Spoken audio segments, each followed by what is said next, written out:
Hello ಮಕ್ಕಳೇ, ನಮ್ಮ ಚಾನಲ್ಗೆ ನಿಮಗೆಲ್ಲ ಸ್ವಾಗತ. ಮಕ್ಕಳೇ, ನಿನ್ನೆ ವಿಡಿಯೋದಲ್ಲಿ ನೀವು ಸ್ವರಗಳ ಅರ್ಥ ಹಾಗೂ ಅದರ ವಿಧಗಳು, ವ್ಯಂಜನಗಳ ಅರ್ಥ ಹಾಗೂ ಅದರ ವಿಧಗಳ ಬಗ್ಗೆ ತಿಳ್ಕೊಂಡ್ರಲ್ವಾ? ಇವತ್ತು ನಾವು ಗುಣಿತಾಕ್ಷರಗಳ ಬಗ್ಗೆ ತಿಳ್ಕೊಳ್ಳೋಣ. ಗುಣಿತಾಕ್ಷರಗಳಂದ್ರೆ ಏನು ಮಕ್ಕಳೇ?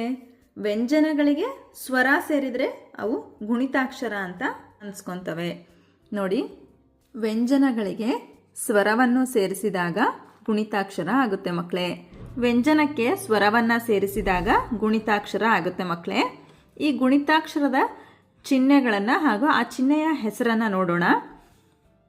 ನೋಡಿ, ಇದನ್ನು ತಲೆಕಟ್ಟು ಅಂತ ಹೇಳ್ತೀವಿ. ಇದು ತಲೆಕಟ್ಟು. ಕ ಅನ್ನೋದು ವ್ಯಂಜನ, ಅ ಅನ್ನೋದು ಸ್ವರ. ಕ ಪ್ಲಸ್ ಅ ಕ ಆಗುತ್ತೆ. ನೋಡಿ, ಈ ರೀತಿ ಕ ಆಗುತ್ತೆ. ಇದಕ್ಕೆ ತಲೆಕಟ್ಟನ್ನು ಹಾಕಿದಾಗ ಕ ಆಗುತ್ತೆ. ಕ ಪ್ಲಸ್ ಆ, ಕ ಅನ್ನೋದು ವ್ಯಂಜನ, ಆ ಅನ್ನೋದು ಸ್ವರ. ಇದಕ್ಕೆ ಇಳಿ ಅಥವಾ ದೀರ್ಘ ಅಂತ ಹೇಳ್ತೀವಿ ಮಕ್ಕಳೇ. ಇಳಿ ಅಥವಾ ದೀರ್ಘ. ಕ ಅನ್ನೋದು ವ್ಯಂಜನ, ಆ ಅನ್ನೋದು ಸ್ವರ. ಕ ಪ್ಲಸ್ ಆ, ಕಾ. ಈ ರೀತಿ ಗುಣಿತಾಕ್ಷರ ಆಗುತ್ತೆ. ನಂತರ ಇದು ಗುಡಿಸು. ಕ ಪ್ಲಸ್ ಇ, ಕೀ ಆಗುತ್ತೆ. ಇದು ಗುಡಿಸಿನ ದೀರ್ಘ. ಕ ಪ್ಲಸ್ ಈ, ಕೀ ಆಗುತ್ತೆ. ನಂತರ ಇದಕ್ಕೆ ಕೊಂಬು ಅಂತ ಹೇಳ್ತೀವಿ ಮಕ್ಕಳೇ. ಕ ಪ್ಲಸ್ ಉ, ಕೂ. ನಂತರ ಇದು ಕೊಂಬಿನ ದೀರ್ಘ. ಕ ಪ್ಲಸ್ ಊ, ಕೂ ಆಗುತ್ತೆ. ನಂತರ ಇದಕ್ಕೆ ವಟ್ರಸುಳಿ ಅಂತ ಹೇಳ್ತೀವಿ ಮಕ್ಕಳೇ. ಕ ಪ್ಲಸ್ ರು, ಕ್ರೂ ಆಗುತ್ತೆ. ನಂತರ ಇದಕ್ಕೆ ಏತ್ವ ಅಂತ ಹೇಳ್ತೀವಿ. ಕ ಪ್ಲಸ್ ಎ, ಕೆ. ನಂತರ ಇದು ಏತ್ವನ ದೀರ್ಘ. ಕ ಪ್ಲಸ್ ಎ, ಕೆ ಅಂತ ಆಗುತ್ತೆ. ಇದಕ್ಕೆ ಐತ್ವ ಅಂತ ಹೇಳ್ತೀವಿ ಮಕ್ಕಳೇ. ಕ ಪ್ಲಸ್ ಐ, ಕೈ ಆಗುತ್ತೆ. ಇದಕ್ಕೆ ಓತ್ವ ಅಂತ ಹೇಳ್ತೀವಿ ಮಕ್ಕಳೇ.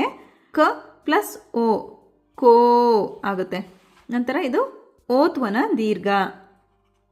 ಕ ಪ್ಲಸ್ ಓ, ಕೋ ಆಗುತ್ತೆ. ನಂತರ ಇದಕ್ಕೆ ಔತ್ವ ಅಂತ ಹೇಳ್ತೀವಿ ಮಕ್ಕಳೇ. ಕ ಪ್ಲಸ್ ಔ, ಕೌ. ಈ ರೀತಿ ಕೌ ಆಗುತ್ತೆ. ಇದು 1 ಸೊನ್ನೆ ಅಂದರೆ ಅನುಸ್ವಾರ. ಕ ಪ್ಲಸ್ ಅಂ, ಕಮ್ ಆಗುತ್ತೆ. 2 ಸೊನ್ನೆ ಇದ್ದರೆ ಅದು ವಿಸರ್ಗ. ಕ ಪ್ಲಸ್ ಅಹ, ಕಹ ಆಗುತ್ತೆ. ಈ ರೀತಿಯಲ್ಲಿ ನಾವು ಗುಣಿತಾಕ್ಷರಗಳನ್ನು ನೋಡಬಹುದು ಮಕ್ಕಳೇ. ಇದನ್ನು ಯಾವ ರೀತಿ ಓದ್ಬೋದು ಅಂದರೆ, ಕ ತಲೆಕಟ್ಟು ಕ, ಕ ತಲೆಕಟ್ಟಿನ ದೀರ್ಘ ಕ, ಕ ಗುಡಿಸು ಕಿ, ಕ ಗುಡಿಸಿನ ದೀರ್ಘ ಕಿ. ಕ ಕೊಂಬು ಕು, ಕ ಕೊಂಬಿನ ದೀರ್ಘ ಕು. ಕ ವಟ್ರಸುಳಿ ಕ್ರು, ಕ ಏತ್ವ ಕೆ, ಕ ಏತ್ವನ ದೀರ್ಘ ಕೆ. ಕ ಐತ್ವ ಕೈ, ಕ ಓತ್ವ ಕೋ, ಕ ಓತ್ವನ ದೀರ್ಘ ಕೋ.